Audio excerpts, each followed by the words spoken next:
মিত্র কর্ণ, তুমি এবং কেবল তুমি ওই পাণ্ডবদের বধ করবে।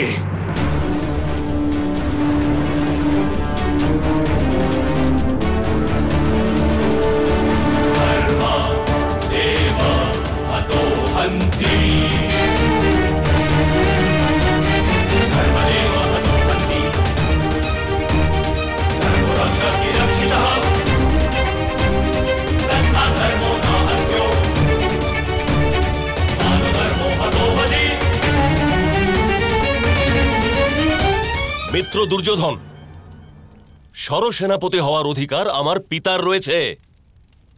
মিত্র অশ্বত্থামা, অধিকার কেবল আয়ু দ্বারা প্রমাণ হয় না, বিশ্বাসী অধিকার হয়। আর আমার গুরু দ্রোণের ওপর বিশ্বাস নেই।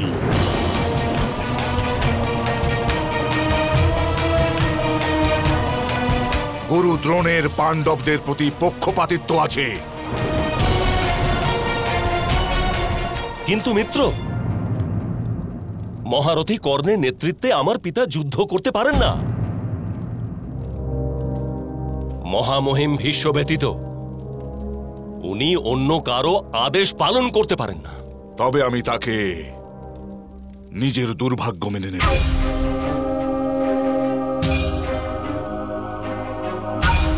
কিন্তু মিত্র, আমার প্রশ্ন তোমাকে নিয়ে। তুমি তো আমার পক্ষে আছো। তোমার স্মরণে তো আছে অশ্বত্থামা, তোমার পিতা অর্জুনকে ব্রহ্মাস্ত্রের জ্ঞান দিয়েছে, তোমাকে নয়। আমার ব্রহ্মাস্ত্র চাই পিতাশ্রী। পুত্র ব্রহ্মাস্ত্র লাভ করতে গেলে যোগ্যতা অর্জন করতে হয়। আপনার পুত্র হওয়া পর্যাপ্ত যোগ্যতা নয় কি? আপনি অর্জুনকে ব্রহ্মাস্ত্র দেন, তার পূর্বে আমারও ব্রহ্মাস্ত্র চাই পিতাশ্রী।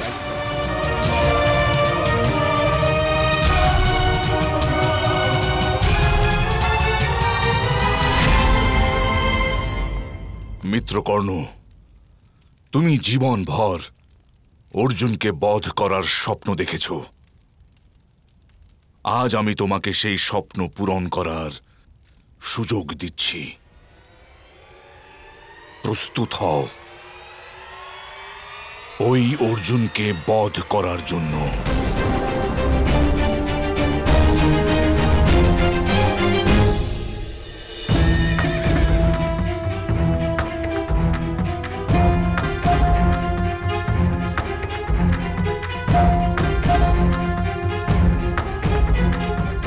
কাল যুদ্ধের জন্য প্রস্তুত তো পার্থ?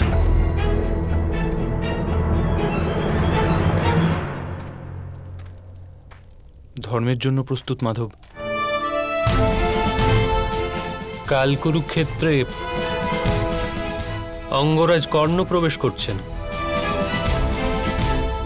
আর ওনার কেবল একটি উদ্দেশ্য হবে, গান্ডীবধারী অর্জুনকে পরাজিত করা। অঙ্গরাজ কর্ণের জীবনের একটাই লক্ষ্য রয়েছে মাধব, আমার মৃত্যু। তাই এই জীবনে কোনোভাবে পূর্ণ হবে না।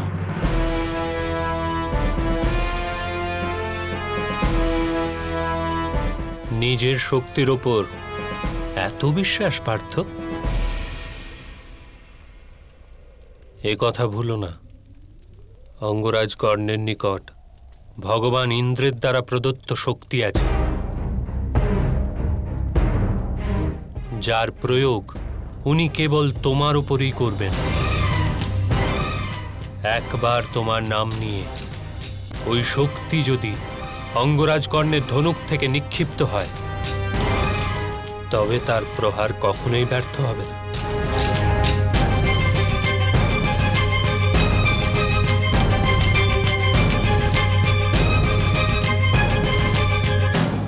বিশ্বের কোনো কবচ সেই সময় তোমাকে বাঁচাতে পারবে না।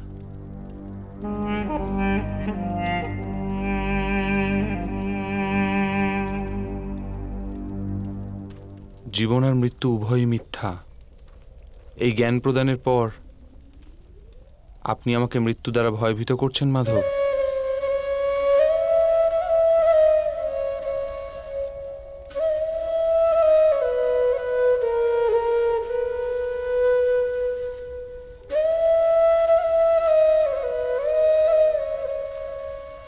যতক্ষণ পিতামহের হস্তে অস্ত্র ছিল, যুদ্ধ তো ততক্ষণ হচ্ছিল।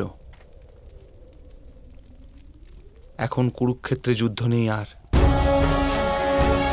এখন সময় সমাজকে শুদ্ধ করছে। স্বয়ং ইন্দ্রদেব দ্বারা প্রদত্ত শক্তিও সময়ের সম্মুখে দুর্বল মাধব। আপনার প্রদত্ত জ্ঞানের শক্তির ওপর আমার পূর্ণ বিশ্বাস আছে। আমার কোনো কবচের প্রয়োজন নেই মাধব।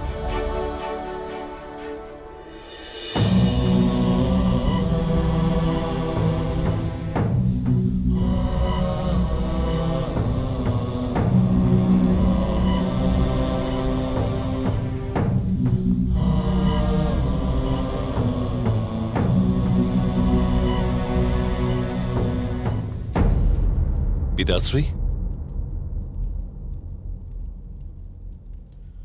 আমি কোনো সুতপুত্রের আদেশ মানতে পারবো না। আমার পক্ষে অসম্ভব। তাহলে কি আপনি রণভূমিতে উপস্থিত থাকবেন না? এই রণভূমি আমার জন্য নয় পুত্র। আজ পর্যন্ত আমি তোমার জন্য দুর্যোধনের পক্ষ নিয়েছি, কারণ তুমি মিত্রের কাছে অঙ্গীকারবদ্ধ।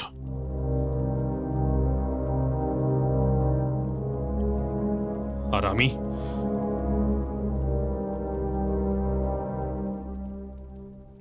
আমি তোমার সঙ্গে আবদ্ধ।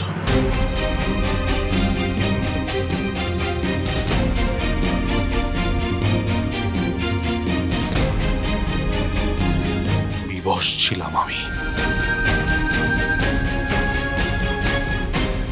মুক্তকে জন্ম দিতে শক্তির মৃত্যু হয়,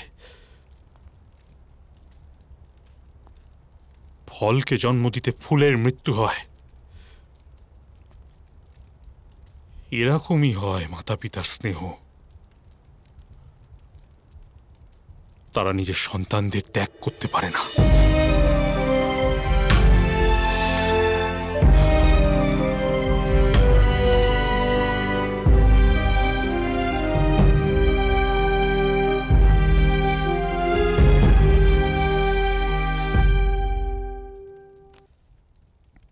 পুত্র অশ্বত্থামা, আমার বিশ্বাস যে তুমিও নিজের মিত্রকে ত্যাগ করবে, নিজের পিতার জন্য। গুরুদ্রোণকে যেদিন অপমান সহ্য করতে হয়, সেই দিনই মৃত্যুদিন তার। নিজের পিতার মৃত্যু কামনা তো তুমি নিশ্চয়ই করবে না।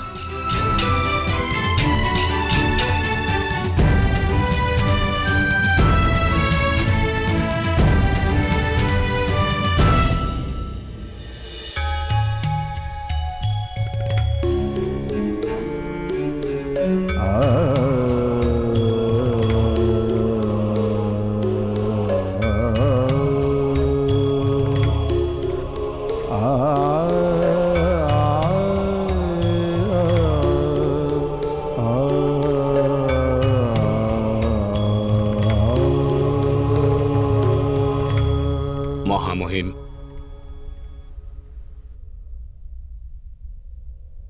রণভূমিতে প্রবেশ করার পূর্বে আমি আপনাকে প্রণাম জানাতে এসেছি।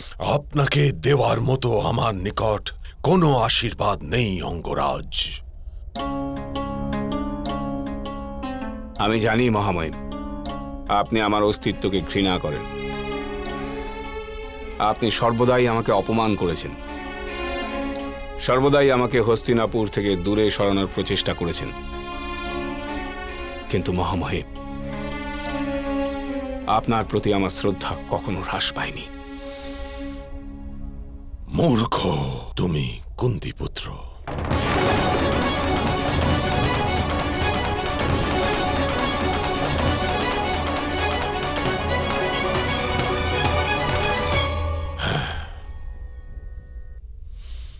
আমি জানি তুমি কুন্তিপুত্র।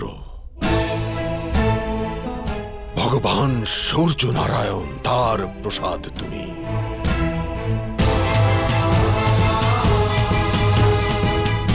পঞ্চ পাণ্ডবের জ্যেষ্ঠ ভ্রাতা তুমি। একথা আজ নয়, বহু বর্ষ থেকেই জানি আমি তুমি দৈবিক আর ঘৃণা নয়, করুণার কারণে আমি তোমাকে হস্তিনাপুর থেকে দূরে রাখার প্রচেষ্টা করেছি। কারণ আমি জানতাম পারদের স্পর্শে সোনা শুভ্র হয়ে যায়, কিন্তু তাম্রে কোনো প্রভেদ ঘটে না। ঠিক সেই প্রকারে দিব্যতা যত অধিক হয়, পতনও ততটাই ত্বরান্বিত হয়।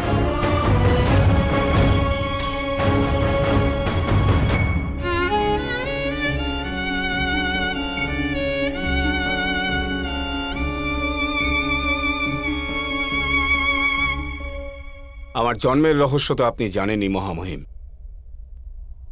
কিন্তু আমার জীবনের রহস্য কি জানেন আপনি? যখন সমগ্র সমাজ কোনো ব্যক্তিকে ধিক্কার দেয়,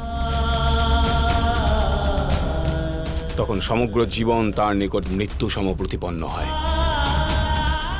নদীতে নিমজ্জমান মানুষ কুমিরের পিঠে চড়েও নিজের প্রাণ রক্ষার প্রচেষ্টা করে।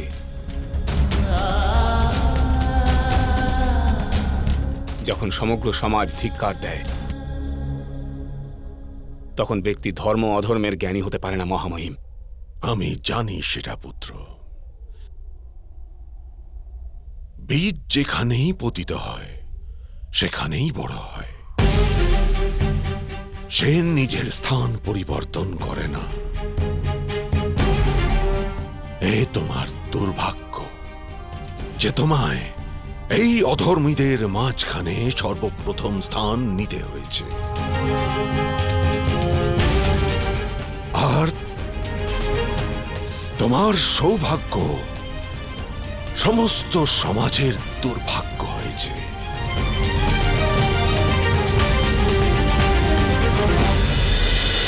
মহাভারত।